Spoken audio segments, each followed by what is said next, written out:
ভাবে দুঃখিত। আসলে আহ, বইটি আজকে যে বইটা নিয়ে আলোচনা করতে চাচ্ছি, বইটি হচ্ছে পুষ্প বৃক্ষ এবং বিহঙ্গ পুরাণ, আহমদ ছফার লিখিত।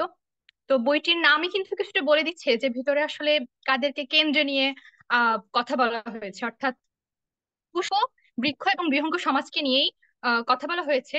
এবং এই ফুল গাছ আর পাখি সমাজের সাথে মানব সমাজের যে অবিচ্ছেদ্য সম্পর্ক, এটা নিয়ে কথা বলা হয়েছে। এবং একজন পাঠকের পক্ষে কিন্তু খুব সহজেই বোঝা সম্ভব যে পুষ্প বৃক্ষ এবং বিহঙ্গের সমাজের যে দ্বন্দ্ব সংঘর্ষ বা তাদের যে বিবাদ, এর মাধ্যমে আহ, মূলত মানব সমাজের যে বিবাদ সংঘাতের যে চিত্র, এটা কিন্তু ফুটে উঠেছে।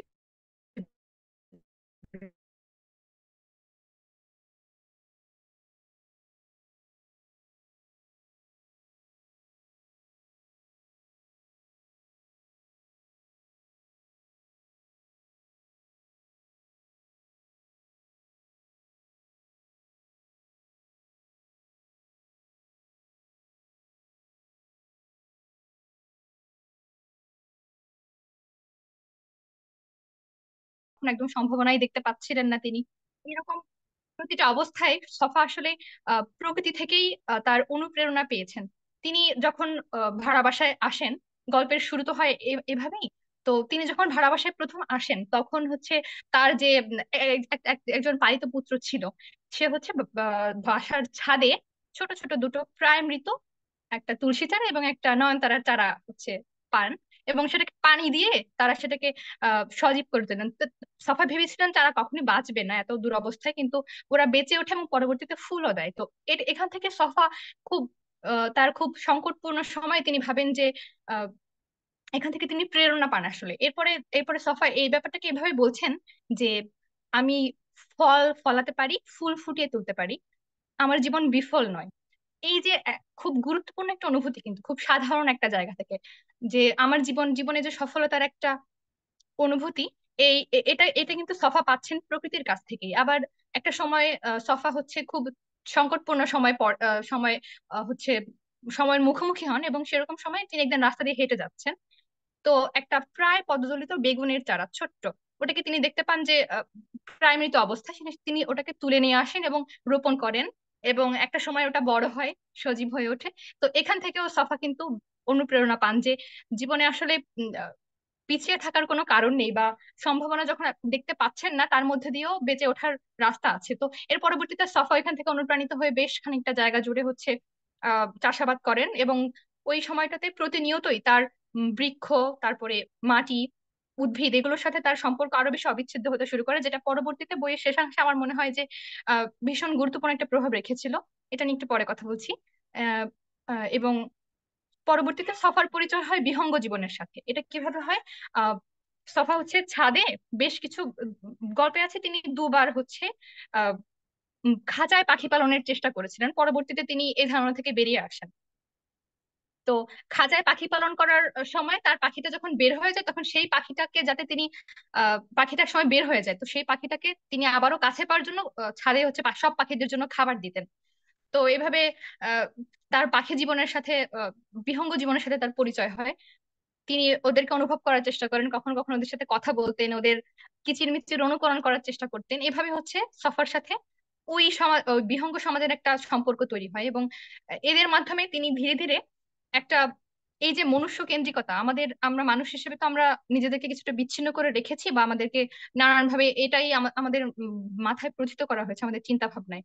তো এই যে মনুষ্য কেন্দ্রিকতা আসলে খুব ছোট একটা পরিসর, এখান থেকে সফা ধীরে ধীরে একটা বৃহৎ পরিসরের দিকে যান, অর্থাৎ জগৎ কেন্দ্রিকতার দিকে যান। আসলে একটা ছোট্ট গণি থেকে তিনি বের হয়ে আসেন। এটা পরবর্তীতে সফাকে মুক্তির যে একটা অনুভূতি বা উপলব্ধি, এটাতে ভীষণ রকম সাহায্য করে। আর মূলত মানব সমাজের মানুষের জন্মের পর থেকে আসলে আমরা মুক্তিটাই খুঁজে আসছি। আমাদের সব থেকে গুরুত্বপূর্ণ অনুভূতিগুলোর ভিতরে একটা বা আকাঙ্ক্ষার ভিতরে একটা হচ্ছে মুক্তি, আমার মনে হয়। তো এটার আস্বাদ সফা এখান থেকে পেয়ে থাকেন। এরপরে একটা সময় দেখা যায় যে সফার আহ ভ্রাতুষ্পুত্র আনোয়ার তার বাড়িতে ওই নয়নতারা আর তুলসী গাছের সাথে কিছু গোলাপের টব নিয়ে আসে। এখন গোলাপ তো বহুমূল্য আর বহু যত্নে বেড়ে ওঠা গোলাপ, ব্ল্যাক প্রিন্স থাকে সেই গোলাপগুলোর মধ্যে, মানে কালো গোলাপ, দুর্লভ এবং বহুমূল্য। তো এখানে আহমদ সাফা ভাবছেন যে আহমদ সাফার মনে একটা সংশয় তৈরি হয় যে তিনি বলছেন যে আমার মনে হলো যে আমার নয়নতারার চারাগুলো সারা রাত ধরে কান্না করেছে, সাফার ভাষায়। তো সাফা ভাবছেন যে আহ, সাফা একটা ভাবছেন গোলাপের চারা হলো। তখন সাফা গোলাপের চারাকে সম্বোধন করলেন কুড়িন পুষ্প বলে।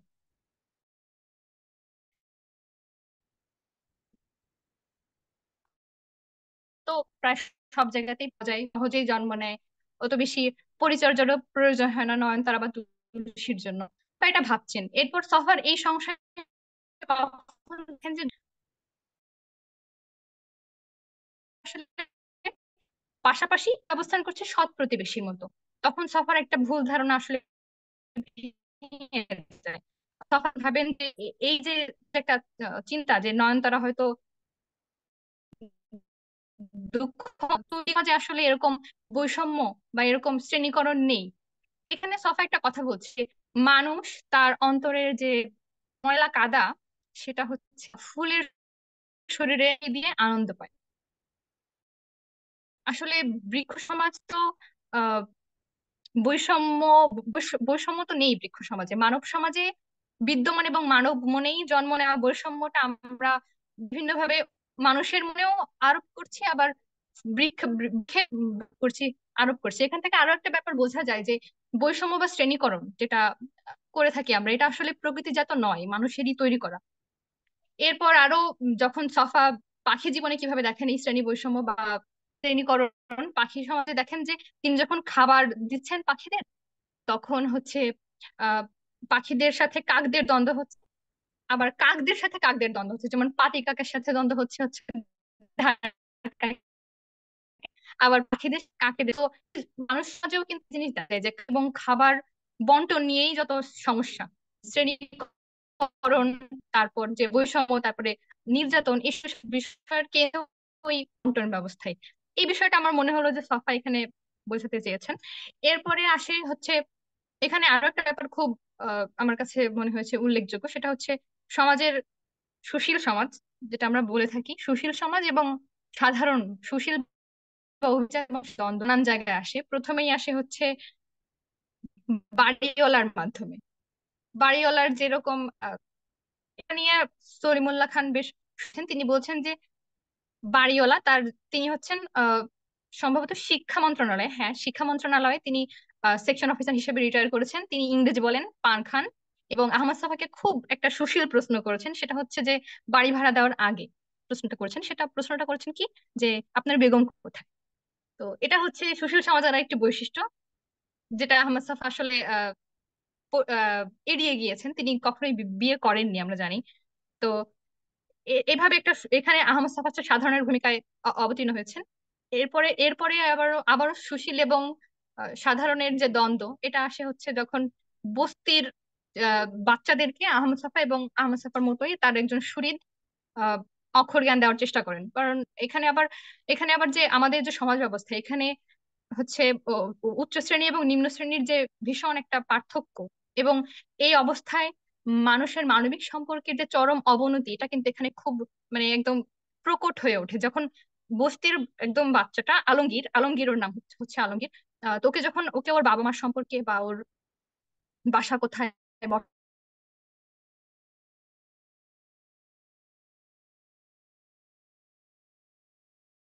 বসত বাড়ি সম্পর্কে প্রশ্ন করে, এবং ওকে ওকে আবার আহমদ সাফা চাচ্ছেন যে এখানে ওকে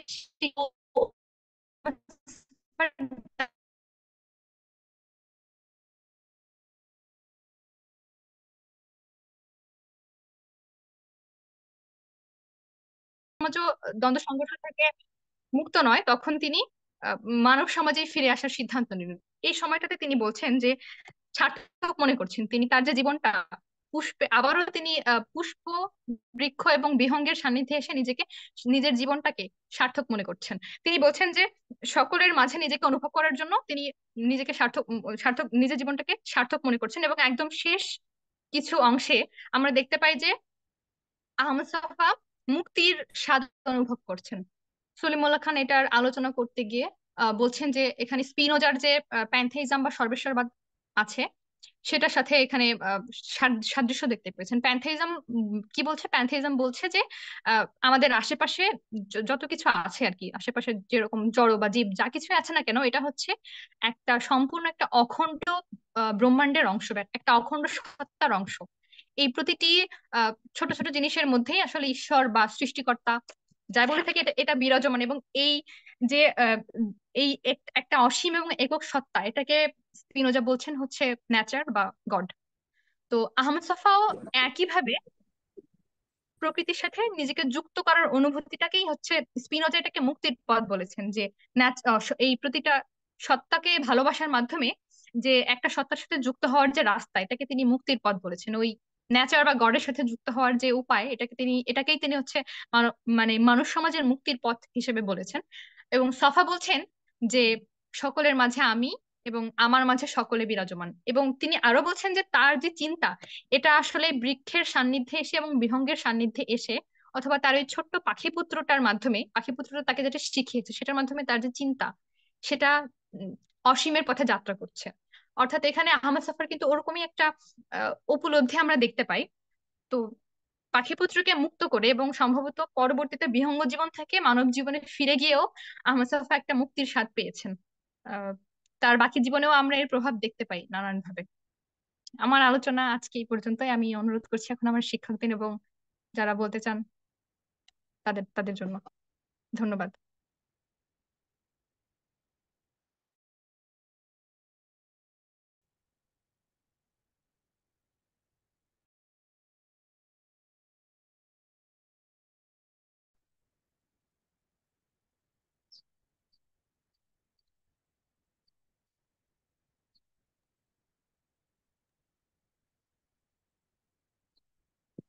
ইমরান, বাকিটা চালিয়ে যাও।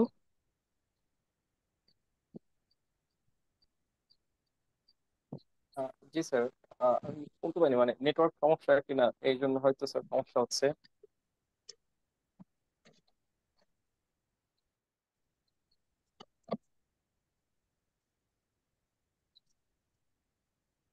আমরা আহ, আমাদের বক্তার অনুপস্থিতিতে আপাতত আমরা আমাদের বক্তব্য চালিয়ে নিতে পারি, যে আমরা অসাধারণ একটা আলোচনা শুনছিলাম। আশা করি আমাদের বক্তা খুবই তাড়াতাড়ি চলে আসবে, অংশগ্রহণ না না করবে। ইমরান, ও বক্তা বক্তব্য শেষ করেছে। ও ও, আমাদের আলোচনা শুনতে চাচ্ছে আর কি, তো সেটা তুমি চালিয়ে যাও। ধন্যবাদ স্যার। আমি এই এই শেষ অংশটা শুনতে পাইনি, আমি আন্তরিকভাবে দুঃখিত। আচ্ছা, এখন হচ্ছে আমরা আমাদের নিজেদের মতামত এবং নিজেদের পর্যালোচনা তুলে ধরতে পারি। আহ, আহ, এখানে অনেকে আমরা উপস্থিত আছি। আমরা যদি নিজে থেকে স্বতঃস্ফূর্ত ভাবে কেউ বলতে চাই, প্রথমে বলা শুরু করতে পারি। আর আমাদের থেকে অনুরোধ থাকবে প্রস্তুত থাকার জন্য এ ব্যাপারে নিজেদের মতামত তুলে ধরার জন্য। প্রথমে রবিতা তরফদার, তারপরে থাকবেন পিকলু কুমার পাল, আবিদা সুলতানা, স্টেলা ঢালি, বিবেক বিশ্বাস। আপনাদের সবাইকে অনুরোধ করব। এবং শেষে আমরা শুনতে চাইবো এক আমাদের শ্রদ্ধেয় শিক্ষক লিটন চক্রবর্তী মিঠুন স্যার থেকে তার এই বইয়ের ব্যাপারে পর্যালোচনা। তা এখন আমি প্রথমে অনুরোধ করছি আহ স্টেলা ঢালি, ঢালিকে তার এই বইয়ের ব্যাপারে নিজের আহ বক্তব্য তুলে ধরার জন্য বা নিজের পর্যালোচনা তুলে ধরার জন্য।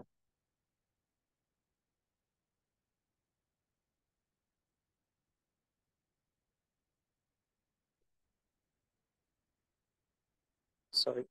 ওকে, স্টেলাকে যদি না আমরা যোগাযোগ করতে না পারি, তাহলে আমরা বিবেকের কাছ থেকে শুনতে পারি। এবং বিবেক তার পর্যালোচনা তুলে ধরা এবং কোনো প্রশ্ন থাকলে সেটা আমরা করতে পারি। আহ বিবেক। ধন্যবাদ সঞ্চালককে উম, আমার প্রতিক্রিয়া ব্যক্ত করার জন্য, বক্তব্য করার সুযোগ প্রদানের জন্য। উম, উম, সত্যি কথা বলতে পুষ্প বৃক্ষ এবং বিহঙ্গ পুরাণ আমি রিসেন্টলি পড়া হয় নাই। আমি যে সময় এসএসসি পরীক্ষা দিয়েছিলাম ওই সময় সম্ভবত পড়েছিলাম। এরপরে আমার একটা মানে এই বই সম্বন্ধে একটা বিশেষ লাইন হচ্ছে, ও আচ্ছা, এই বই পড়ার পরে এই বইতে একটা আলোচনা ছিল হচ্ছে সম্ভবত অ্যান্তনিও মাকারঙ্কোর একটা বই, পরে হচ্ছে ওইটা সম্ভবত উম, আমি এই মুহূর্তে মনে করতে পারতেছি না। যাই হোক, ওই বইয়ের শেষের দিকে দাঁড় কাক আর হচ্ছে ওই যে উম, এমনি যে কাক, এই কাকের ব্যাপারে নাহারিনা আলোচনা করলো। হ্যাঁ, ওইখানে আলোচনার একটা ব্যাপার এখানে ছিল যে মানে এরকম একটা কোটেশন সম্ভবত ছিল। আমার হয়তো একটু আহ, বলতে মানে কোটেশন ওই কোট আন কোট ওইভাবে বললে ঠিক হবে না। যে শহরের এলিট কাকেরা উম, গ্রামের কাকদের বুঝি এবার তাড়িয়ে দিবে। হ্যাঁ, তো এইখানে যে মনুষ্য কেন্দ্রিক বা অ্যানথ্রোপোসেন্ট্রিক যে চিন্তা ভাবনা, উম, মানে এই পুষ্প বৃক্ষ এবং বিহঙ্গ পুরাণ আহ, বইয়ের আলোচনার মধ্যে আসছে, সেটা একবারে স্পষ্টিত। আর সম্প্রতি আমরা যদি একটু চিন্তা করি, আহ সম্ভবত 27 তারিখে BD News 24-এ একটা লেখা আসলো, গাছের কি কথা বলার অধিকার নেই। এটা হচ্ছে আমাদের মানে গোপালগঞ্জের আমরা যেখানে অবস্থান করছি এই মুহূর্তে গোপালগঞ্জে, আমরা গোপালগঞ্জ সদরে, তার পাশের এই উপজেলা মুকসুদপুরে, ওখানে একটা গাছ কথা বলছে এবং গাছটাকে পরবর্তীতে কেটে ফেলা হলো। এটা এই ব্যাপারটা হচ্ছে কি, আমরা যদি এইভাবে একটু চিন্তা করি যে একটা গাছ কথা বলছে, উম, তাকে কেটে ফেলা হয়েছে। এখন একজন কথা বলা মানুষকে কি আমরা কেটে ফেলছি? উম, এই যে যে মনুষ্য কেন্দ্রিকতা বা মানুষ কেন্দ্রিক চিন্তা চেতনায় শুধুমাত্র আমাদেরকে, আমাদের এই সমাজকে তাড়িত করছে এরকম ভাবে, যে প্রকৃতি আহ, বাদ দিয়ে, প্রকৃতির একাংশ বাদ দিয়ে বা প্রকৃতিকে ধ্বংস করে আমরা শুধুমাত্র মনুষ্য কেন্দ্রিক চিন্তা করেই বাঁচতে চাইছি। তো BD News 24-এর ওই লেখাটা পড়ে আমার মনে হয় আহ এইখানে পুষ্প বৃক্ষ বিহঙ্গ পুরাণের সাথে একটা গভীর সংযোগ আছে। যেমন শুধুমাত্র মনুষ্যকেন্দ্রিক চিন্তা না করে আমরা যদি উম, এই প্রকৃতি, পাখি, তারপরে আমাদের আশেপাশের সমস্ত কিছু নিয়ে চিন্তা করি, তাহলে উম, সেটাই মনে হয় আমাদের বসবাসের উপযোগী একটা পৃথিবী তৈরি হবে। তো ওইখানে হচ্ছে আহ, যে সম্পাদক সম্ভবত উনি, এটা পাবেল পার্থর লেখা ছিল, উম, গাছের কি কথা বলার অধিকার নেই। এখানে উনি আমি লিঙ্কটা দিয়ে দিব এখানেই। আহ, ওইখানে আর কি এই যে অ্যানথ্রোপোসেন্ট্রিক চিন্তা চেতনার যে জায়গাটা, যে গাছ পশু পাখি, তারপরে উম, আমাদের যে আরো মানে গাছ তো কথা বলে, গাছের যে প্রাণ আছে সেটা তো স্যার আচার্য জগদীশচন্দ্র বসু অনেক আগেই আবিষ্কার করে গেছেন। এখন সে গাছ, মুকসুদপুরের সে গাছ কথা বলুক আর না বলুক, সেই গাছ যখন জনসম্মুখে বা পুলিশের উপস্থিতিতেই কেটে ফেলা হলো, সেখানে কিন্তু কোনো মামলা হলো না। এখন গাছের কি বেঁচে থাকার অধিকার নেই? এই প্রশ্নটা কিন্তু দিন শেষে থেকে যায়। উম, তো আমার, আমি বইটি এখন মানে অতি সম্প্রতি পড়ি নাই, আমার অনেক আগে পড়ছিলাম। এই আর কি ছিল। ধন্যবাদ আপনাকে, ধন্যবাদ সকলকে। ধন্যবাদ বিবেক। আহ বিবেককে তার পর্যালোচনা তুলে ধরার জন্য। এখন আমরা শুনতে পারি তার পর্যালোচনা ইমরান বিশ্বাসের থেকে। ইমরান বিশ্বাস। অসংখ্য ধন্যবাদ আমাকে কিছু বলার সুযোগ দেওয়ার জন্য। আহ, বইটির পর্যালোচনা আমার খুবই ভালো লেগেছে এবং আহ, সত্যি মানে নিজের যখন আলোচনা শুনছিলাম তখন আহ নিজের আশেপাশে প্রকৃতি এবং নিজের জীবনের সাথে কিছু মিল খুঁজে পাচ্ছিলাম। যেমন আমরা যখন অনেক মন খারাপ করি কিংবা কোনো একটা কাজ করতে যাই, যখন আশা হারিয়ে ফেলি বা তখন আমাদের আসলে প্রকৃতি থেকে শেখা উচিত যে প্রকৃতি কিন্তু বারবার, যেমন কোনো গাছপালা যেগুলো আমরা আগাছা, সেদিন আমি চিন্তা করছিলাম যে আমি অনেকদিন পর বাড়ি আসি, তো আসার পরে দেখি যে আমার টবে অনেকগুলো ঘাস হয়েছে এবং অনেক আগাছা হয়েছে। তো আমি প্রথম দিন উঠিয়ে ফেলে দিই। প্রচন্ড বৃষ্টির জন্য আমি আর দূরে ফেলতে পারি না, আমি কোনো মতে গোড়া উঠিয়ে ফেলে চলে আসি। তো 2 দিন পর গিয়ে দেখি যে যেগুলো ফেলে দিয়েছিলাম ওরা যে ফেলানো অবস্থা থেকে আবার নতুন করে সেই ঘাসগুলো আবার জন্মাচ্ছে। তা আমি আবার একদিন সেগুলো এনে নিচে ফেলে দিই। এবার সেই কাল না পরশু দিন এরকম, তো সেখানেও লক্ষ্য করলাম যে সেগুলো আবার বেঁচে ওঠার চেষ্টা করতেছে। তো এই যে বারবার আমরা গাছগুলোকে মেরে ফেলি বা এরকম ফেলে দিই, কিন্তু তবুও গাছ সর্বাত্মক চেষ্টা করে।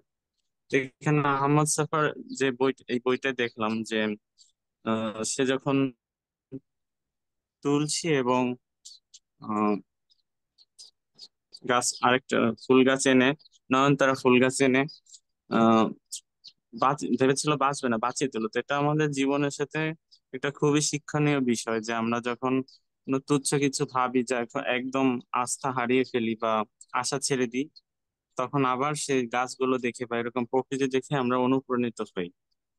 তো আমার খুব ভালো লেগেছে বইটা। আশা করি আমি ইনশাল্লাহ এই বইটা অবশ্যই পড়বো।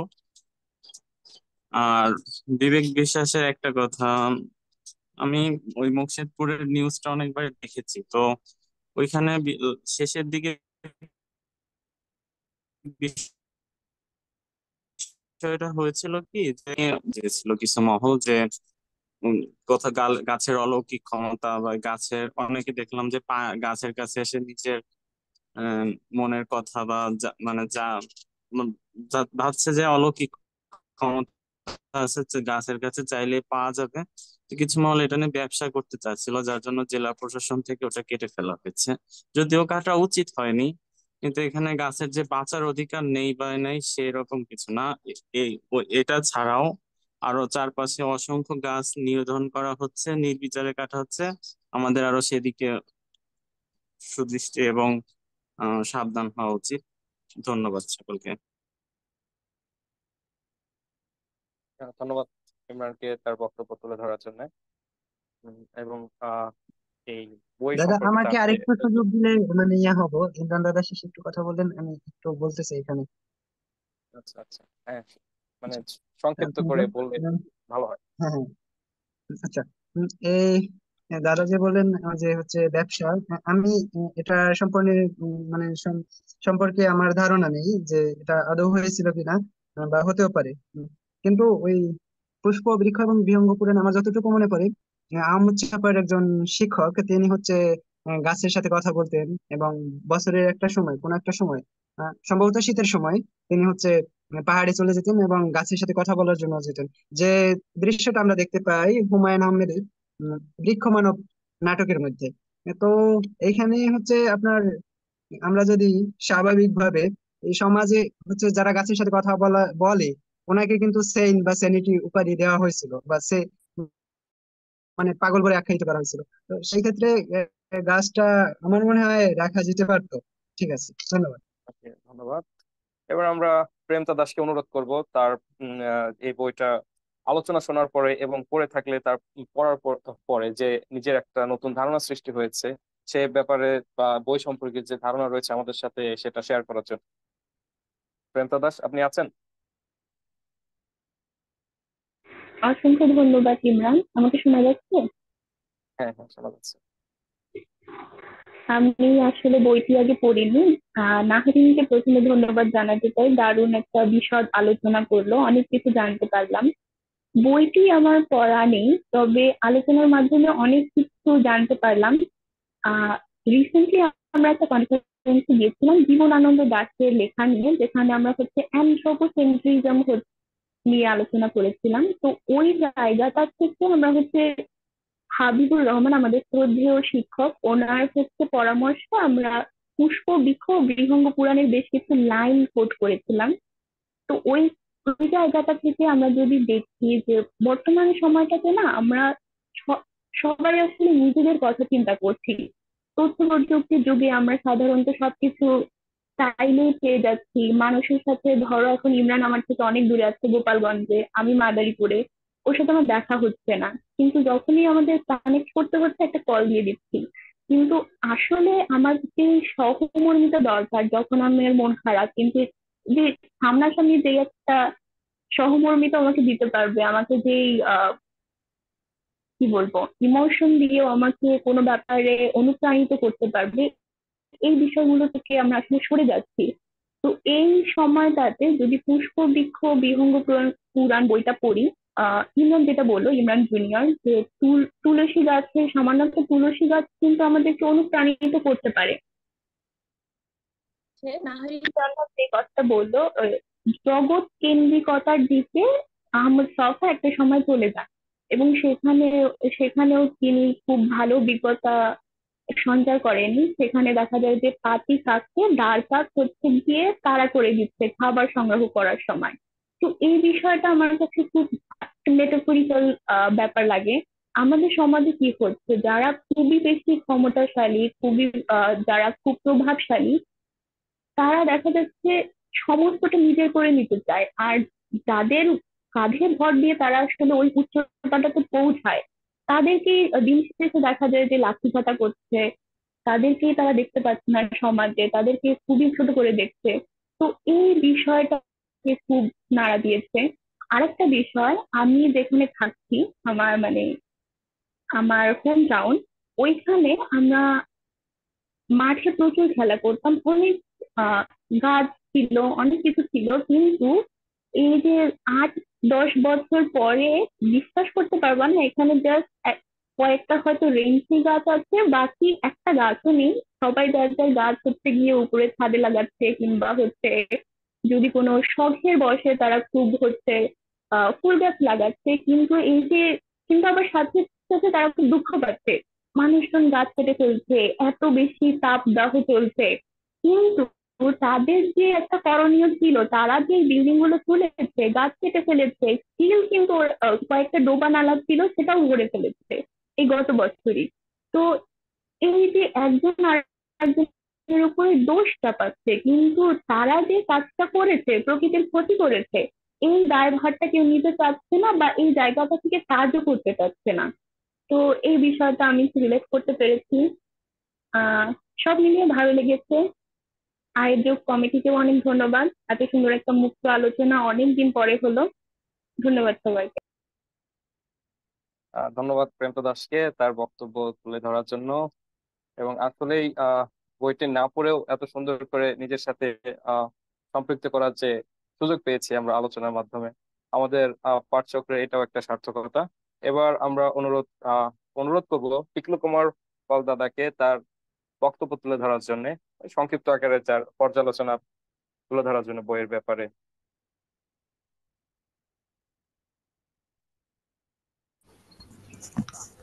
ধন্যবাদ ইমরান, আমাকে বলার সুযোগ করে দেন। আমি প্রথমত নাহারিনকে অনেক ধন্যবাদ জানাবো, কেননা তার যে আসলে বিশ্লেষণ করার যে ক্ষমতা দুর্দান্ত, আমার কাছে দুর্দান্ত লেগেছে। বইটা কিন্তু আমি পড়েছিলাম প্রায় 1-1.5 মাস আগে, কিন্তু আমার গভীরতা বা যে উপলব্ধির যে গভীরতা, সেটা কিন্তু অত দূর পৌঁছায়নি যেমনটা নাহারিনের।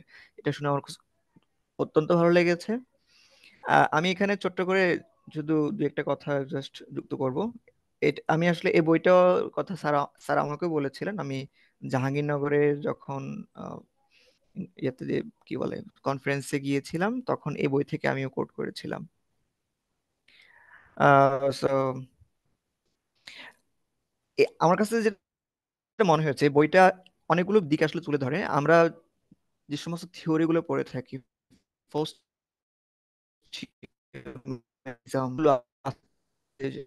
আছে, সাধারণত সেগুলো যখন বলি আমরা আমরা পশ্চিমা আমাদের টেন্ডেন্সি থাকে, আমরা পশ্চিমা তাত্ত্বিক খুঁজে বের করি।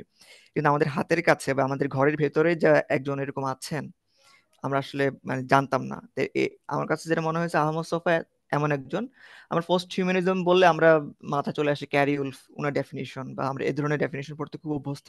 আমি যখন পড়ছিলাম থার্ড ইয়ারে কিংবা সেকেন্ড ইয়ারে পোস্ট হিউম্যানিজম, তখন আমি পশ্চিমা বা ইউরোপিয়ান কিছু তাত্ত্বিকদের লেখা পড়ছিলাম, এটা কাকে বলে, কি কি অ্যাসপেক্ট আছে। আমার কাছে এখন যেটা মনে হচ্ছে আর কি, এই যে আমাদের লোকাল যে মানুষগুলো আছে, তারাও যে আসলে এগুলো নিয়ে কাজ করেছে, এগুলো নিয়ে আমাদের গবেষণা হওয়া দরকার। তো এটা একটা বিষয় যা আমাদেরও আসলে আছেন, যারা পোস্ট হিউম্যানিজম নিয়ে কাজ করেন, যারা অ্যানথ্রোপোসেন্ট্রিক এই যে ভিউ পয়েন্ট, অ্যানথ্রোপোসিন, এগুলোর বিরুদ্ধে কাজ করেন, ওনাদের নিয়ে আসা উচিত। আহমদ সাফা ওনাদের মধ্যে একজন।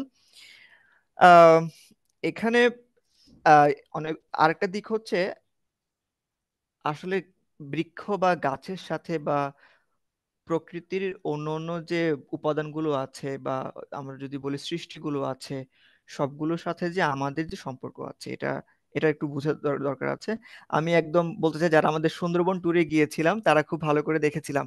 আহ বিশেষ করে কাজী মশিউর রহমান স্যার আমরা দেখেছিলাম স্যার গাছকে আলিঙ্গন করছেন, তাই না? এখানে আমি জানি সবাই যারা গিয়েছিল তারা খুব ভালো করে এটা মনে আছে।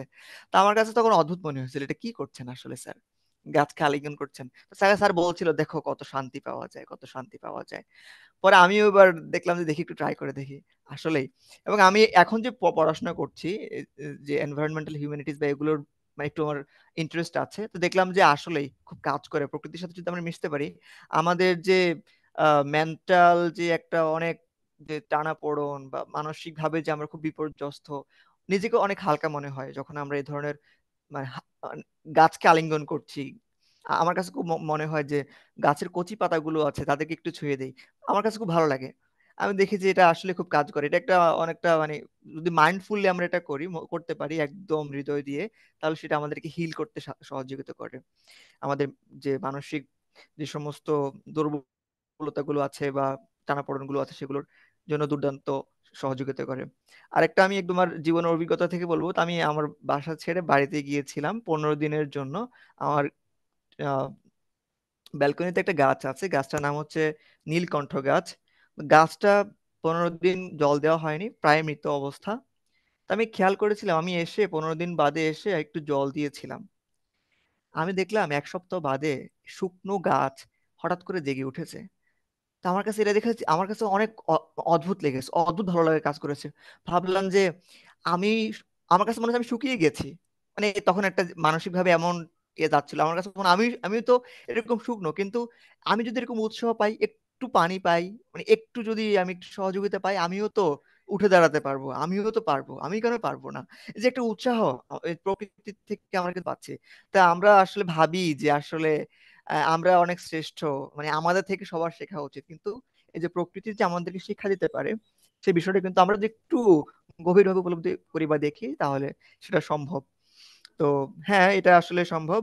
আর শেষের দিকে আমি একটু জাস্ট এই বইটা থেকে আমি কোট করব, আমি এই বইটা থেকেই কোট করেছিলাম, আমার কনফিডেন্স খুব ভালো লেগেছিল। আমার কাছে মনে হয়েছিল মোহাম্মদ সফা তার শেষে 5টা বাক্য এই বইটার, এটা একদম সারাংশ বা সারমর্ম যেটা বলতে পারি আমার কাছে যেটা মনে হয়েছে।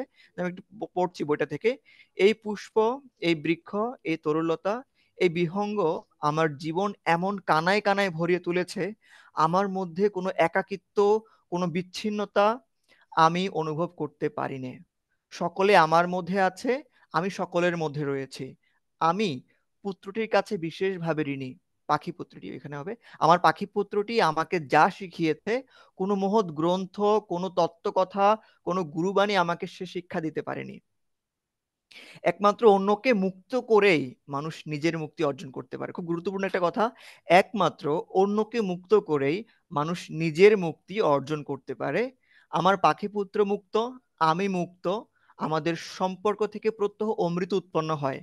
এই আকাশের জীবনের সঙ্গে আমার জীবনে যে সম্পর্ক সৃষ্টি হয়েছে সেটা কি অমৃত সমুদ্রে অবগাহন নয়? খুব গুরুত্বপূর্ণ একটা লাইন।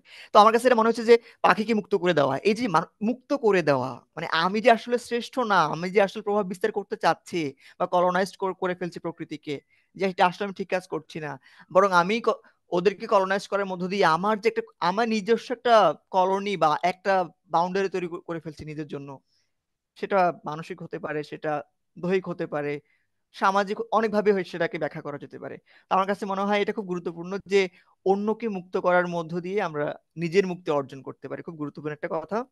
আর হ্যাঁ, আর আমি সবশেষে একটা কথা বলবো, এটা আসলে সবাই মিলে বাঁচি একটা আমাদেরকে মেসেজ দিয়ে যায়, সবাই মিলে বাঁচি। সবাইকে অসংখ্য ধন্যবাদ। আপনাকে ধন্যবাদ। আর আমরা আরেকটা বিষয় আলোচনা করে নিই, যে আমরা সময়ের ব্যাপারে একটু আলোচনা করি, যে আমরা কি এই এই সময়ের মধ্যে শেষ করবো নাকি আমরা পরবর্তীতে আরেকবার জয়েন করার চেষ্টা করতে পারবো? সবাই যদি একটু মতামত দিতেন।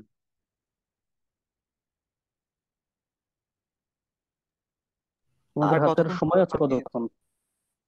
আমাদের হাতে সম্ভবত 12 মিনিটের মতো সময় আছে। তাহলে বোধহয় আমাদের আরেকবার আসতে হবে 20 মিনিটের জন্য। ধন্যবাদ স্যার। তাহলে আমরা এখন সময় নিয়ে সবার বক্তব্য শুনতে পারি। এ পর্যায়ে আমি অনুরোধ করব আবিদা সুলতানা আপুকে তার এই বইয়ের ব্যাপারে যদি পড়ে থাকি, তাহলে তার সেই ব্যাপারে যে ধারণা আমাদের সাথে ভাগ করতে, এবং আলোচনা শোনার পরে তার নতুন কোনো যদি পর্যালোচনা থাকে বা প্রশ্ন থাকে আমাদের সামনে তুলে ধরার জন্য। ধন্যবাদ। আসলে বইটা আমার পড়া হয়নি, আর যখন আলোচনা চলছিল ইলেকট্রিসিটির কারণে আমি শুনতে পারিনি, দুঃখিত। ঠিক আছে, ধন্যবাদ আপনাকে অংশগ্রহণ করার জন্য। আশা করি আপনি পরবর্তী সেশনগুলোতে আমাদের সাথে বা পাঠচক্রগুলোতে আমাদের সাথে থাকবেন। এ পর্যায়ে আমি অনুরোধ করতে পারি রবিতা তরফদার দিদিকে এই বইয়ের ব্যাপারে তার আলোচনা তুলে ধরার জন্য, পর্যালোচনা তুলে ধরার জন্য, এবং সার্বিকভাবে আমাদের আলোচনার শোনার পরে বিভিন্ন রকম বিষয় আলোচনা হয়েছে, এই সার্বিকভাবে তার যে বক্তব্য আমাদের সামনে পেশ করার জন্য বিনীতভাবে অনুরোধ করছি। রবিতা তরফদার দিদি, আপনি কি আছেন আমাদের সাথে? উম হ্যাঁ, আমি আছি, কিন্তু আমার নেটে অনেক সমস্যা হচ্ছে, আমি বারবার ডিসকানেক্ট হয়ে যাচ্ছি। এখন আমরা একটু চেষ্টা করতে পারি আপনার থেকে শোনার। এখন শোনা যাচ্ছে পরিষ্কার। হ্যাঁ, ঠিক আছে। সবার প্রথমে সবাইকে ধন্যবাদ জানাচ্ছি, আর সবার প্রথমে তো ধন্যবাদ জানাইতে নাহরিন যে আসলে বইটা অনেক ভালোভাবে বিশ্লেষণ করেছে। যদিও বইটা আমার অনেক প্রিয়, অনেক আগেই পড়া হয়েছে, তো সেই জায়গাটা থেকে ও আজকে যতটুকু ব্যাখ্যা করলো, অনেক কিছু আমার মনে ছিল না, এখন মনে পড়লো। আমি আহ, কি বলবো বুঝতে পারছি না। তো এই জায়গাটা থেকে ইমরান একটা জায়গা নিয়েছিল, সেটা হচ্ছে গাছ কাটার যে ব্যাপারটা। ও বলতে চেয়েছে ওইখানে যে মকসেদপুরে গাছ কাটার বিষয়টা ভাইরাল হয়েছে ওইটাকে। আমি ওইখানে যদি বলি, ও প্রশ্ন তুলছে যে কেন হচ্ছে গাছ কাটা হয়েছে, মানুষকে তো কাটা হয় না। তো এই জায়গা থেকে প্রকৃতি আর মানুষের যে একটা দাম্ভিকতা, এটা তো একটা না একটা পর্যায়ে থাকে। শুধু মানুষের সাথে প্রকৃতির দাম্ভিকতা নয়, প্রকৃতির প্রত্যেকটি প্রাণী এবং উদ্ভিদের সাথে তাদের এক একটা দাম্ভিকতা রয়েছে। যেমন আমি যদি বলি ব্যাঙের সাথে সাপের যে দাম্ভিকতা, এটা থাকবে। এটা হচ্ছে সার্ভাইভাল অফ দ্য ফিটেস্টের বা ন্যাচারের একটা উপাদান। ঠিক তেমনই ভাবে মানুষের গাছ কাটা যে মানে মানে সাপেক্ষ বা গাছ যে তাকে কাটতেই হবে, সেটা যুক্তিযুক্ত নয়। আমি বলতে চাচ্ছি যে মানুষকে তার সার্ভাইভের জন্য কিছু কিছু জায়গাটাকে বেছে নিতে হয় সবসময়। যেমন আমি যদি হচ্ছে পুষ্টিকর খাবার খেতে চাই, তাহলে আমাকে বৃক্ষ নিধন করতে হবে কিছু কিছু। তারপর হচ্ছে ও যে জায়গাটা তুলেছে সেটা যুক্তিযুক্ত, ও, বৃহত্তর জায়গাটা তুলেছে, আমি সেটাকে রেসপেক্ট করছি। আর হচ্ছে যেমন আমাকে প্রাণীকে মারতে হবে, তা না হলে আমি খাবার খেতে পারবো না। বাঘকে হরিণ মারতে হবে, না হলে হরিণের পরিমাণ এত পরিমাণ হয়ে যাবে যে হচ্ছে হরিণই একটা প্রকৃতির অরাজকতা সৃষ্টি করে ফেলবে। তো সৃষ্টির একটা রহস্য এটাই হচ্ছে যে আমরা যেটাকে বলি ইকোসিস্টেম, অর্থাৎ মানুষ একটা একটার সাথে হচ্ছে, মানুষ কেন প্রকৃতির প্রত্যেকটা জীব উদ্ভিদ একটা একটার সাথে যে রিলেটেড, সেই জায়গাটা থেকে। তো ব্যক্তির সাথে যেমন ব্যক্তির একটা দান্দিকতা রয়েছে, যেমন মানুষ অ্যানথ্রোসেন্ট্রিক চিন্তা যখন করছে, তখন মানুষ নিজেদের চিন্তা করতেছে। যেমন যদি বলি যে পুরুষতান্ত্রিক চিন্তা যখন চলে আসছে, তখন নারীকে সেখান থেকে দূরীভূত করে বা পুরুষকে সেন্টারে রাখা হচ্ছে। আবার যখন জাতিগত দিক থেকে দেখতে যাচ্ছি, উপজাতিদেরকে দিয়ে মানুষ, আমরা যাদেরকে সভ্য জাতি হিসেবে বিবেচনা করছি, তাদেরকে সেন্টারে রাখা হচ্ছে। তো এই যে সেন্টার রাখা বা হচ্ছে, এটা হচ্ছে ক্ষমতার ব্যাপার, যার হাতে ক্ষমতা থাকবে সে সেটা প্রয়োগ করবে। এটাই স্বাভাবিক আর কি। প্রকৃতিতেও ঠিক এরকমই হচ্ছে, যার ক্ষমতা বেশি সে ক্ষমতা দেখাচ্ছে। যেমন হচ্ছে বাজ পাখির ক্ষমতা বেশি বলে সে সাপের উপর দেখাচ্ছে, সাপের হচ্ছে ক্ষমতা বেশি বলে সে ব্যাঙের উপর দেখাচ্ছে, একটা একটা সাপেক্ষ জায়গা থেকে।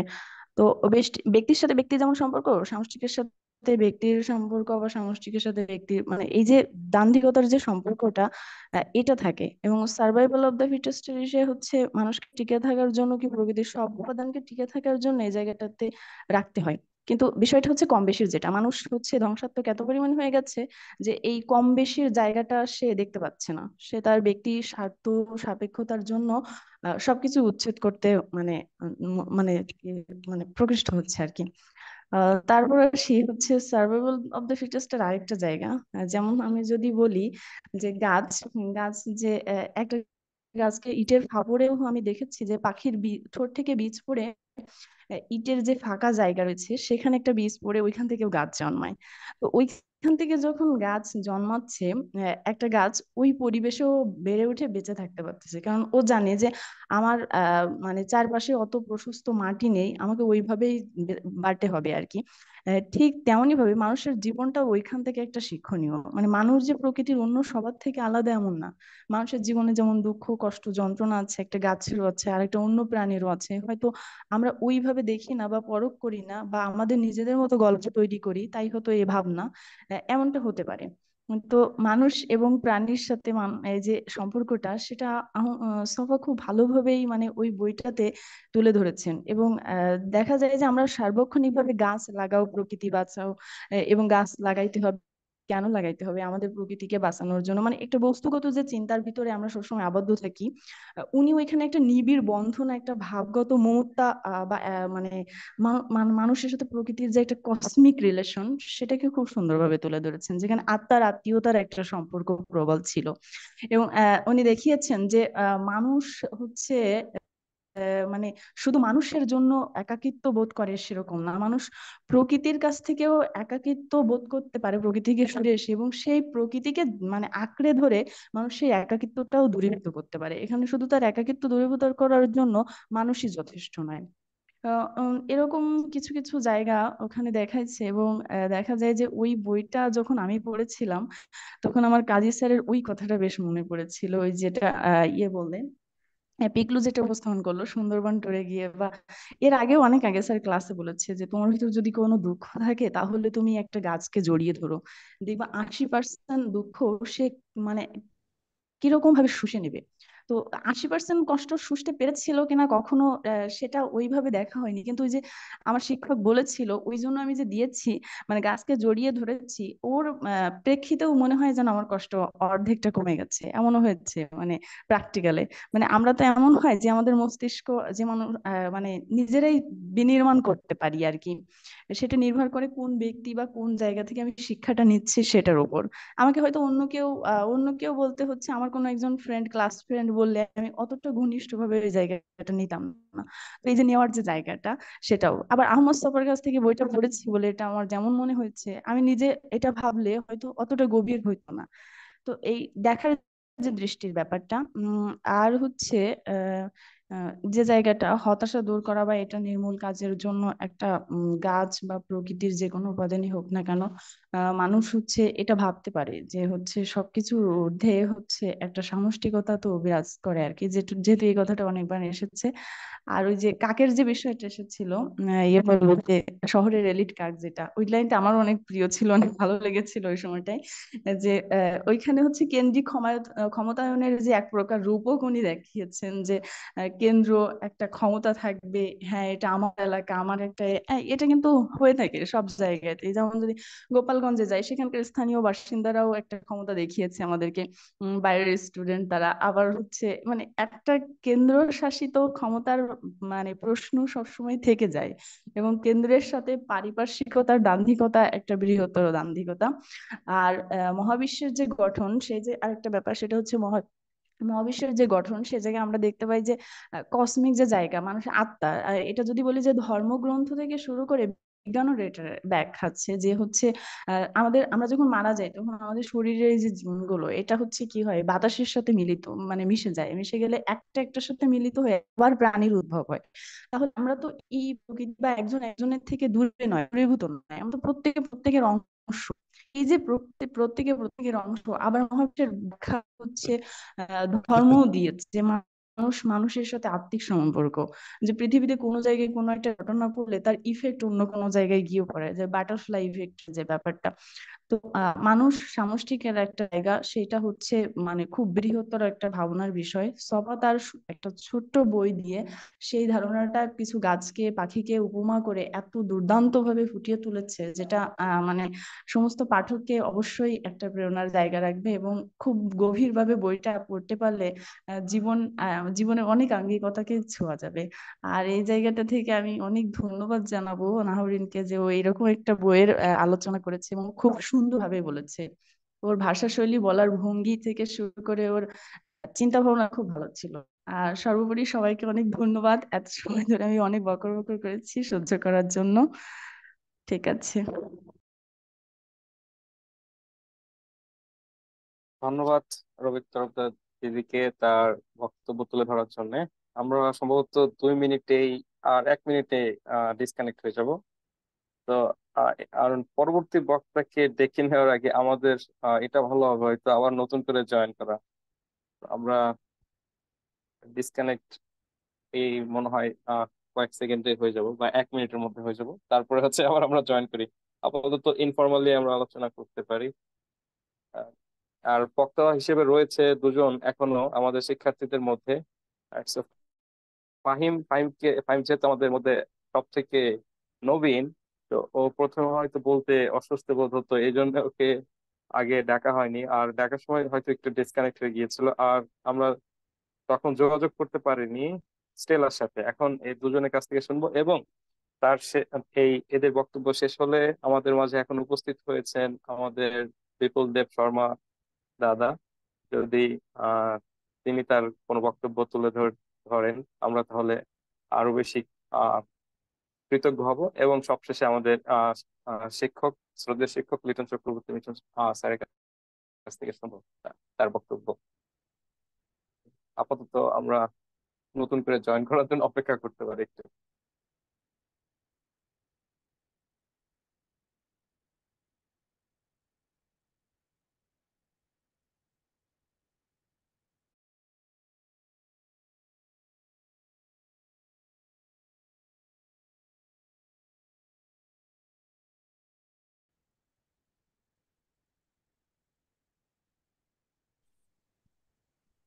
ধন্যবাদ সবাইকে আবারও অংশগ্রহণ করার জন্য আমাদের এই পাঠচক্রে।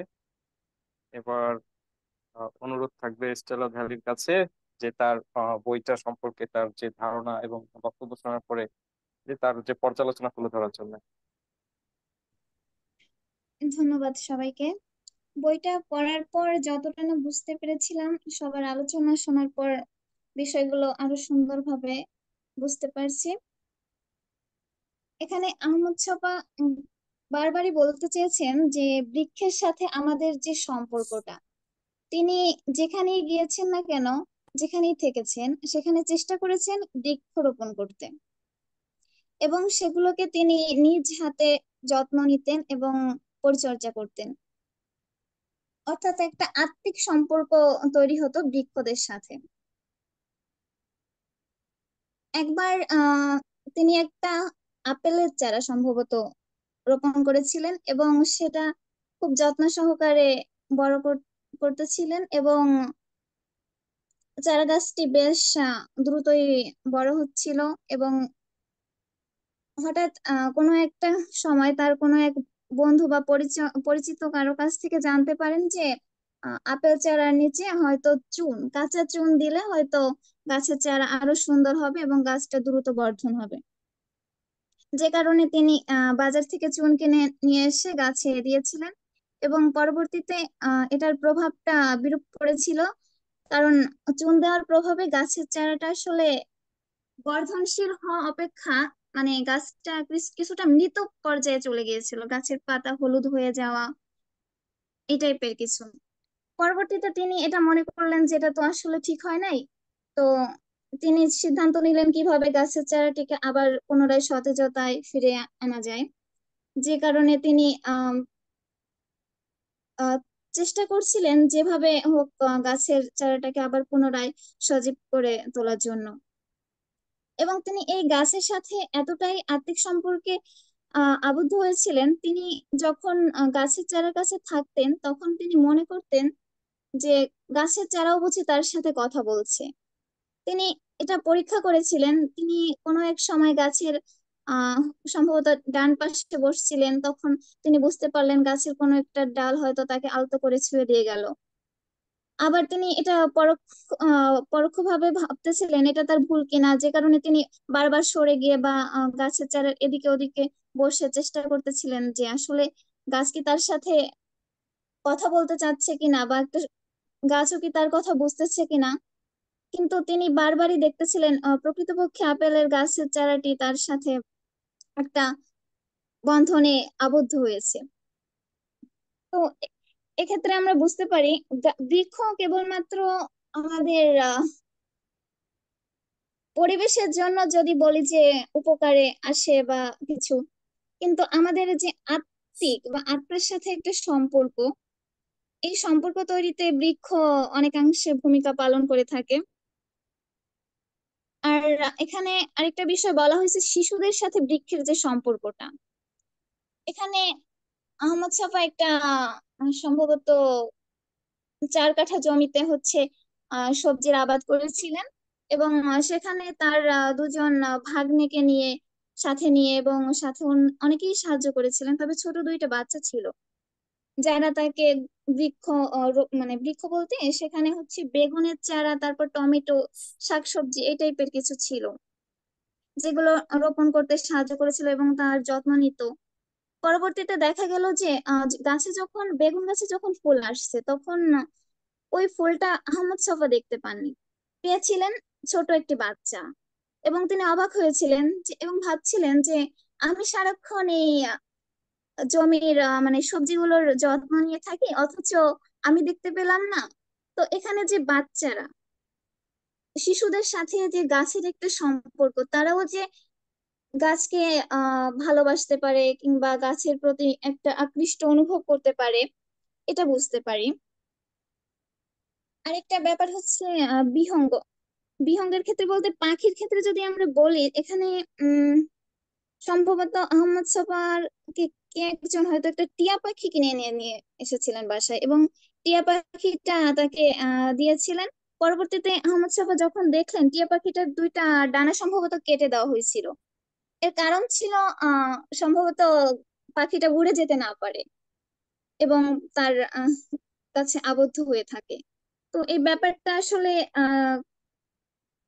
আমাদের ক্ষেত্রে আমরা মনে করি যে পাখিদের হয়তো আমরা আবদ্ধ করে রাখতে পারবো বা কি আমাদের ভালো লাগার জন্য আমরা তাদের কাছে থাকতে পারবো, কিন্তু ব্যাপারটা তো আসলে আমরা প্রকৃতির কোনো উপাদান বলতে কোনো প্রাণীকে তো আমরা তার অবস্থান থেকে ক্ষতি করে আমরা নিজেদের মতো করে কাজে লাগাইতে পারি না। এবং যার ফলে দেখা যায় কোনো এক সময় এই টিয়া পাখিটা কোনো এক বিড়ালের কামড়ে হয়তো আর বাঁচতে পারেনি। যদি তার ডানা থাকতো হয়তো সে উড়ে যেতে পারতো বা তাকে নিজেকে রক্ষা করতে পারতো। তো এখানে আমরা প্রকৃতিকে নিজের মতো করে ব্যবহার করতে চাই, প্রকৃতির উপাদানকে মনে করি যে আমাদের যেভাবে সুবিধা হবে আমরা সেভাবেই রাখবো, ব্যাপারটা এমন। তো আমি এতটুকুই বলতে চাই। ধন্যবাদ সবাইকে। ধন্যবাদ স্টেলা, তোমার বক্তব্য তুলে ধরার জন্য, পর্যালোচনা তুলে ধরার জন্য। এবার আমরা ফাহিমের কাছ থেকে কিছু শুনতে পারি। ফাহিম।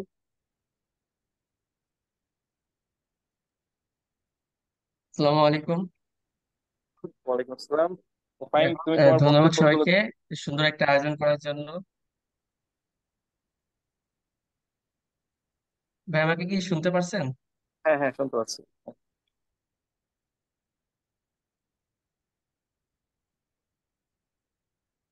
আমাকে কি শোনা যাচ্ছে? হ্যাঁ ফাহিম, শোনা যাচ্ছে, তুমি বলতে শুরু করো।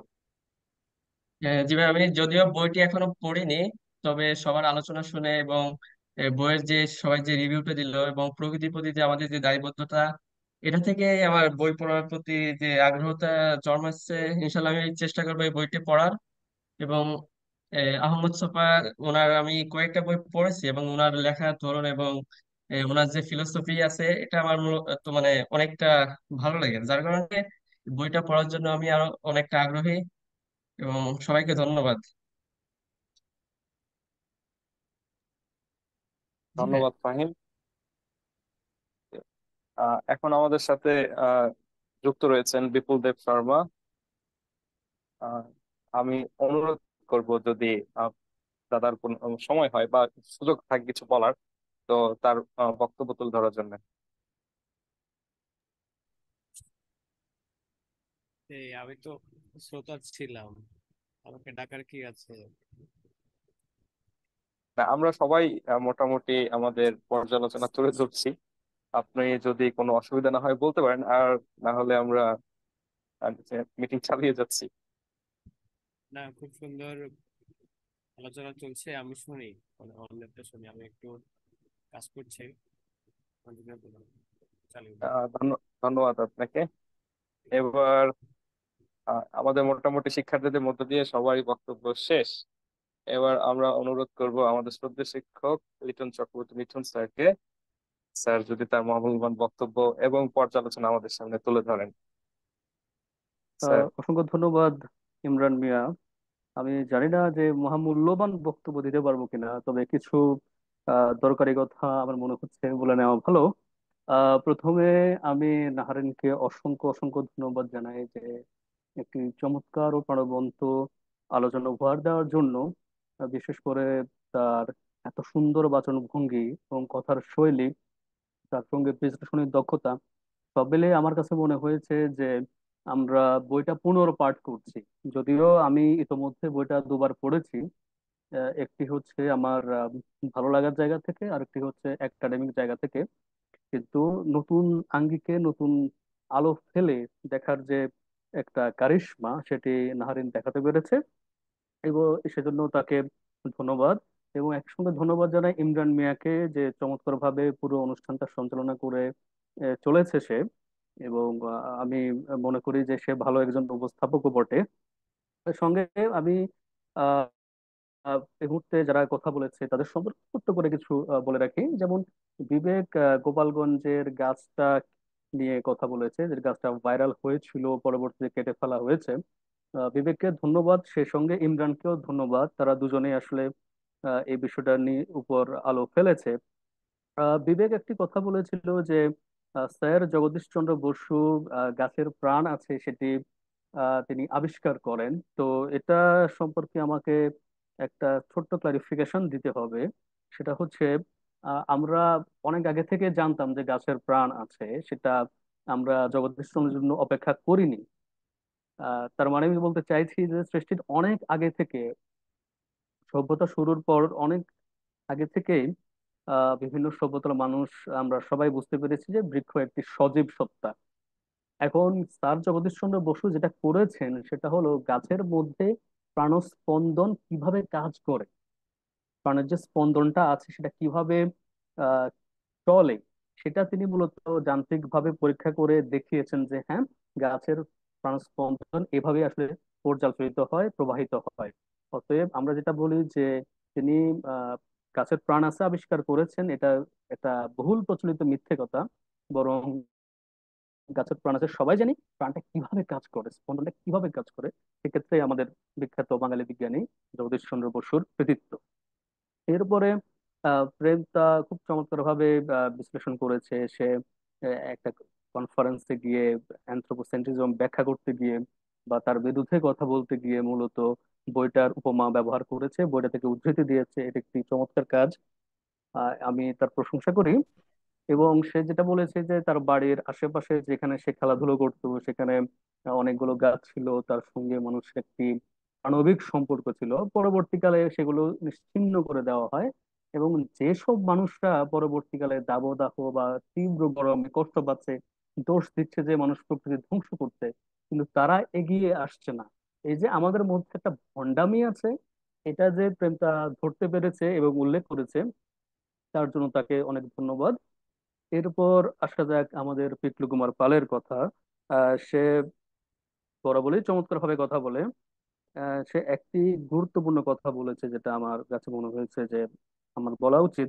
তা হলো, আমরা যখন বিভিন্ন একাডেমিক পর্যালোচনা করতে যাই, আমরা মূলত পশ্চিমের কাছ থেকে ধার করি। পশ্চিমের যেসব তাত্ত্বিক রয়েছেন, চিন্তক রয়েছেন, তাদের যে থিওরি আছে, সেগুলোকে আসলে ধার করে আমরা চালাই।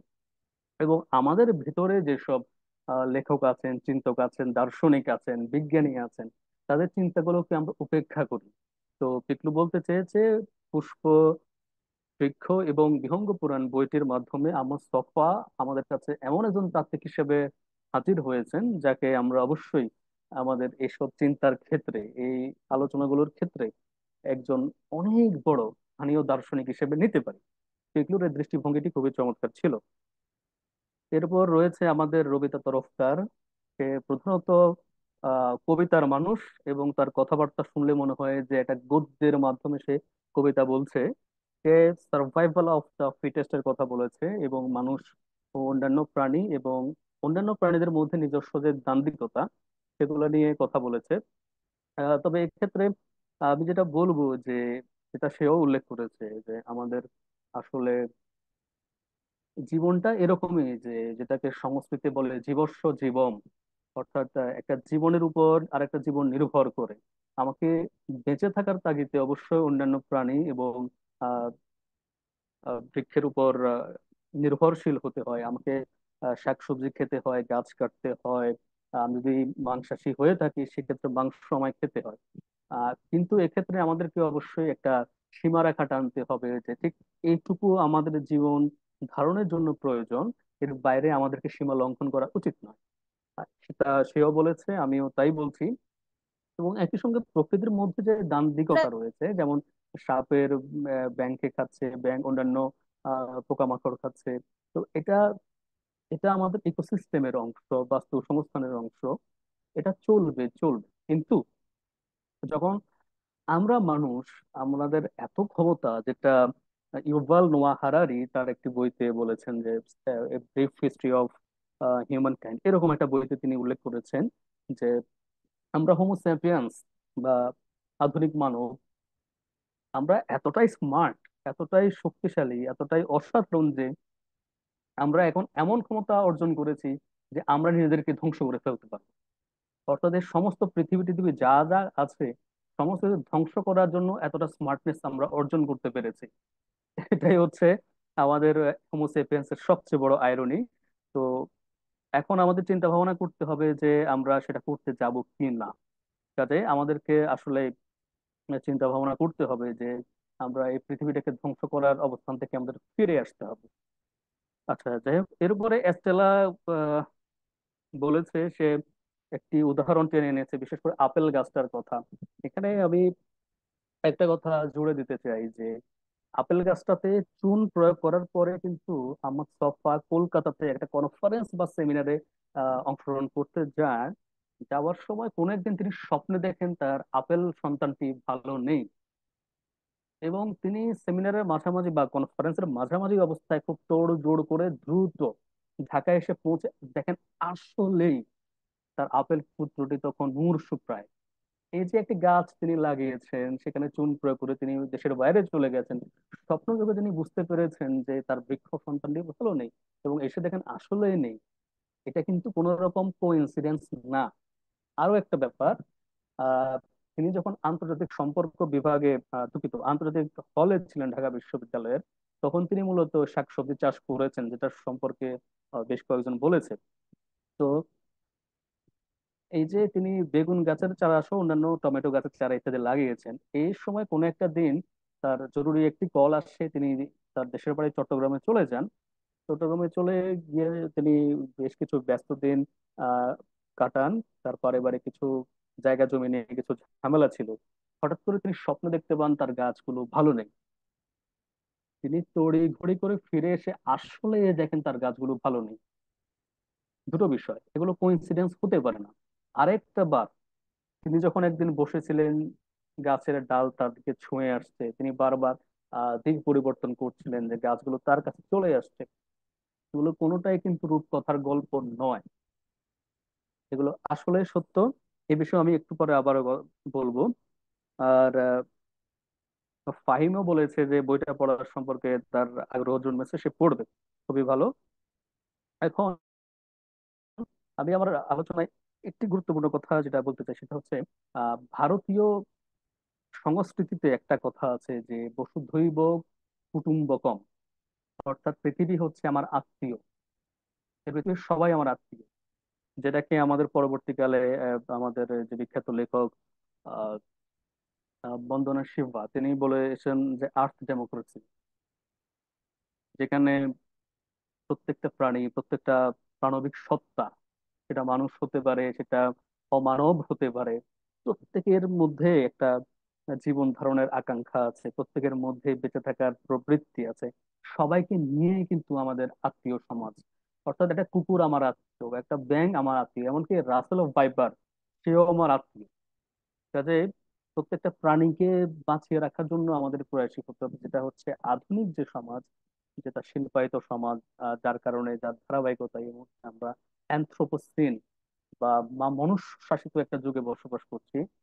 সেই আন্তরিকতার জায়গাটাকে ধ্বংস করে ফেলেছে আমাদের যে আর্ট ডেমোক্রেসি, আমাদের যে বিশ্বজনীন যে সম্পর্ক, প্রত্যেকটা প্রাণীর সঙ্গে প্রত্যেকটা প্রাণীর সম্পর্ক, এটাকে ধ্বংস করে ফেলছে এই বিশ্বায়িত সমাজ বা গ্লোবালাইজ সমাজ বা এই অ্যানথ্রোপোসিন এরাতে এসে, সেটা আমরা বুঝতে পেরেছি। এই প্রসঙ্গে রবিতা বাটারফ্লাই এফেক্টের কথা বলেছে, আসলেই সত্য, আসলেই সত্য। এখন আমরা এমন একটা দুনিয়ায় বসবাস করি যে ব্রাজিলে কোনো কিছু হলে তার প্রভাব পড়বে বরিশালে, আর্জেন্টিনায় একটা সমস্যা হলে তার প্রভাব অবশ্যই হবে কলকাতায়, আশুলিয়ায় কোনো সমস্যা হলে তার প্রভাব পড়বে অস্ট্রেলিয়ায়। অর্থাৎ আমরা এমন একটা,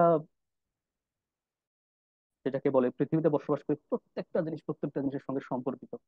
এটাকে আমরা যখনই অস্বীকার করব, তখনই হচ্ছে আমরা আসলে আত্মহননের পথে যাব, যেটা আমরা এখন ট্র্যাকে আছি, আত্মহননের পথে আছি।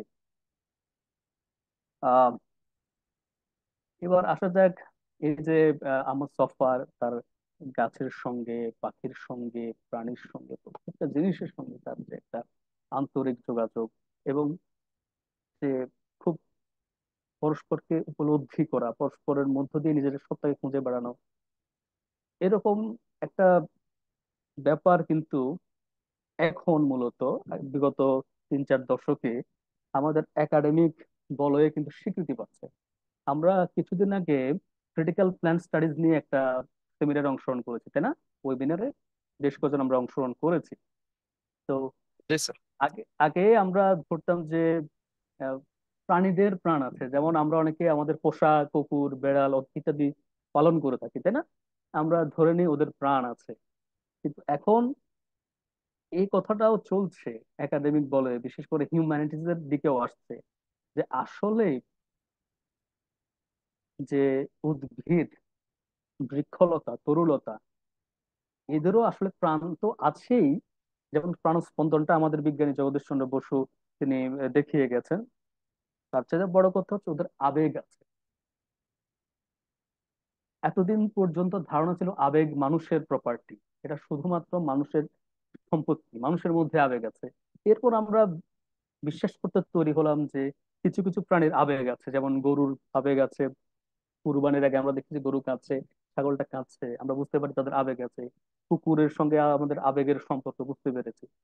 এখন ধীরে ধীরে বিজ্ঞানীরা বা চিন্তকরা তারা গবেষণা করার মাধ্যমে আসলে প্রতিষ্ঠা করছেন যে না, শুধুমাত্র মানুষ নয় বা প্রাণী নয়, এমন উদ্ভিদেরও আবেগ আছে। এই যে সফার সঙ্গে গাছগুলোর সঙ্গে যে একটা অভিমান, যে একটা টানাপোড়েন, কথা বলবো না, যেমন আপেল গাছটা অনেকদিন ধরেই সফাকে দেখলে কেমন যেন করতো, মনে হচ্ছে যে অভিমান করেছে, যে আমাকে চুন দিয়ে চলে গেছো, তোমার সঙ্গে কথা বলবো না। যেমন আমার সন্তান আমার সঙ্গে করে, একটু এদিক সেদিক হলে সে অভিমান করে, ঠিক তেমনি আপেল গাছটা তার সাথে অভিমান করছে। এগুলো সত্য, এগুলো রূপকথার গল্প নয়। বড় মুশকিল হচ্ছে যে আহ ইউরোপ এবং পাশ্চাত্যের যে আধুনিকতাবাদ, যে আলোকায়ন, সেটা কিন্তু এই যে অন্যান্য প্রাণী বা বৃক্ষ, এদের প্রাণ আছে, এই সমস্ত ব্যাপারগুলোকে তারা কুসংস্কার মনে করতো। তারা তারা যে কলোনি বিস্তার করেছে, সাম্রাজ্যবাদ বিস্তার করেছে, তখন ফ্রান্সিস বেকনের মতো অনেক বড় বড় চিন্তকরা তারা ধরে রেখেছে প্রকৃতি হচ্ছে জয় করতে হবে, প্রকৃতিকে আসলে জবরদখল করতে হবে, এবং মানুষের মনুষ্যত্ব প্রতিষ্ঠা করার সংগ্রামই হচ্ছে মানুষের নিজেকে শ্রেষ্ঠ প্রমাণ করার পন্থাই হচ্ছে প্রকৃতিকে জয় করা। অথচ অন্যান্য সংস্কৃতি, যেমন আমাদের ভারতীয় সংস্কৃতি, ভারতবর্ষীয় সংস্কৃতি বা আরব সংস্কৃতি বা উপজাতীয় সংস্কৃতি, আদিবাসী সংস্কৃতি, প্রত্যেক সংস্কৃতিতেই কিন্তু বৃক্ষ, লতাপাতা, প্রাণী প্রত্যেকের জীবন আছে, অভিমান আছে, জগৎ আছে, প্রত্যেকের গুরুত্ব আছে, এই কথাগুলো কিন্তু অনেক আগে থেকে স্বীকৃতি পেয়ে এসেছে। শুধুমাত্র পশ্চিমা আধুনিকতাই সেটাকে অস্বীকার করেছে। এবং সবচেয়ে বড় হাস্যকর বিষয় হচ্ছে, এখন সে পশ্চিমের মানুষই এসে বলছে না বাবারা, তোমরা যেটা বলেছো, ভারতীয়রা যেটা বলেছো, আফ্রিকারা তোমরা যেটা বলেছো, নেটিভ আমেরিকানরা তোমরা যেটা বলেছো, অস্ট্রেলীয় আদিবাসী তোমরা যেটা বলেছো বাবারা, তোমরাই ঠিক ছিলে। এখন তারা গবেষণা করে দেখছেন না, আমরা যেটা বলেছিলাম, আমাদের পূর্বপুরুষরা যেটা বলেছিল, সেটাই এখন বারবার করে প্রমাণিত হচ্ছে। কাজে এটাকে আমরা আমাদের বিজয় হিসেবে দেখতে পারি। এবং আমুদ ছফা তার এই আত্মজীবনী উপন্যাসের মাধ্যমে সেই বিষয়টাকে যে সামনে এনেছেন, আমরা মানবিক বিভাগের আমাদের যে গবেষণা, আমাদের চিন্তা চেতনা, তার ভেতর দেখেও আমরা গর্ববোধ করতে পারি যে আমাদের মধ্যে একজন আজ থেকে প্রায় 20-25 বছর আগে এরকম একটা বই লিখেছেন, যেখানে হয়তো অনেক অনেক পাশ্চাত্যের চিন্তক দার্শনিকের আগেই তিনি একটা উপন্যাসের মাধ্যমে, যেটা জীবন ঘনিষ্ঠ উপন্যাস, তার মাধ্যমে দেখিয়ে দিয়ে গেছেন যে বিষয়গুলো কতটা সত্য। তো আমি আমার কথাগুলো শেষ করার আগে একটা জাপানি চিকিৎসা পদ্ধতির কথা তোমাদেরকে একটু বলি। সেটা হচ্ছে, জাপানে শিনরিন ইয়োকু নামে একটা চিকিৎসা পদ্ধতি আছে। সেটা হচ্ছে ন্যাচারাল হিলিং, অর্থাৎ প্রকৃতির ভেতরে গেলেই আমাদের অনেক রোগ ব্যাধি আসলে চলে যায়। যেমনটা এই উপন্যাসেও আছে। এই উপন্যাসের কোনো একটা চরিত্র, তার ক্যান্সার হয়েছিল। তখন তাকে কে যেন বলেছিল যে গাছের সঙ্গে নিয়মিত আহ যে সংস্পর্শ করলে, গাছের সঙ্গে কথাবার্তা বললে সম্ভবত রোগটা চলে যাবে। এবং পরবর্তীকালে আসলে দেখা যায় টাঙ্গাইলের এক ভদ্রলোক একটা গাছের সঙ্গে সবসময় স্পর্শ করে থাকতেন এবং তার সঙ্গে কথা বলতেন, এবং কালক্রমে দেখা যায় গাছটি মারা গিয়েছে, লোকটি সুস্থ হয়ে উঠেছেন। অর্থাৎ প্রকৃতির কাছাকাছি গেলে আমাদের যে সুস্থতা, সেটা আমরা লক্ষ্য করি। আমরা যে কাদা মাটিতে ছোটবেলায় সবাই খেলাধুলো করতাম, তাই না? এখন শহরের সাহেব শুভ হয়ে গেছি, কাদা লাগলে আমরা নাক সিটকাই। কিন্তু কাদা মাটির সঙ্গে যদি আমরা মিশি, কাদা মাটিরও কিন্তু আমাদেরকে সুস্থ করার একটা প্রপার্টি আছে, সুস্থ করার একটা গুণ কাদা মাটিরও আছে। তো দেখা যাবে যে আমাদের পূর্বপুরুষ যারা কৃষি ক্ষেত্রে কাজ করতেন, মাটির সঙ্গে যাদের সংযোগ বেশি ছিল, তারা অনেক বেশি সুস্থ থাকতেন, কারণ তাদের প্রকৃতির সঙ্গে তাদের যোগাযোগটা একেবারেই স্বাভাবিক। অথচ আজকে আমরা যারা শহরে বসবাস করছি, তারা সারাক্ষণ বিভিন্ন রকম রোগ ব্যাধিতে আক্রান্ত, এই কারণে যে আমাদের স্পিরিচুয়াল যে কানেকশন, আত্মিক যে সংযোগ প্রকৃতির সঙ্গে, সেটা বিচ্ছিন্ন হয়ে গেছে। তো এই উপন্যাসটা, এই উপন্যাসে আমাদের নাহরিন জান্নাতের আলোচনা এবং প্রত্যেকের যার যার জায়গা থেকে আলোচনা প্রেক্ষাপটে আমরা এটা বলতে পারি যে আমাদের সময় এসছে, আমাদের সময় এসছে। এখন আমরা মানুষের শ্রেষ্ঠ জীব, এই ধরনের কথাবার্তার আসলে ভিত্তি কি, এগুলোকে প্রশ্ন করার সময় এসছে। আমাদের সময় এসছে আমাদের ফিরে, আমাদের যে হারানো যে সম্পর্ক, সেগুলো পুনরুদ্ধার করার। এখন সময় এসছে আমাদের আসলে শেকড়ে ফিরে যাওয়ার। আর শেকড়ে ফিরে যাওয়ার একটা অন্যতম রাস্তা হচ্ছে শুধুমাত্র এই ধরনের আলোচনা নয়, সেগুলোকে মাঠে ঘাটে প্রতিফলিত করা। তো আমি আশা করব আমার যারা এখানে শুনছি, তারা প্রত্যেকের যার যার জায়গা থেকে প্রকৃতি বান্ধব কাজ করবে, বৃক্ষ নিধনের পরিবর্তে বৃক্ষ রোপণের দিকে বেশি মনোযোগী হবে। এবং আমাদের প্রত্যেকের আরো কিছু কাজ করা যেমন দরকার আছে, যেমন আহ, আমাদের অনেক কিছু আমাদের চয়েস। যেমন আমি দুটো শার্টে আমার চলে, আমি 5টা শার্ট কেন কিনবো? কারণ আমরা ভালো করে জানি যে এক একটা জিন্স প্যান্ট বানাতে যে পরিমাণ পানির অপচয় হয়, অবিশ্বাস্য। আমরা যে কোকাকোলা খাচ্ছি, সেটা বানানোর জন্য যে পরিমাণ পানির অপচয় হয়, অবিশ্বাস্য।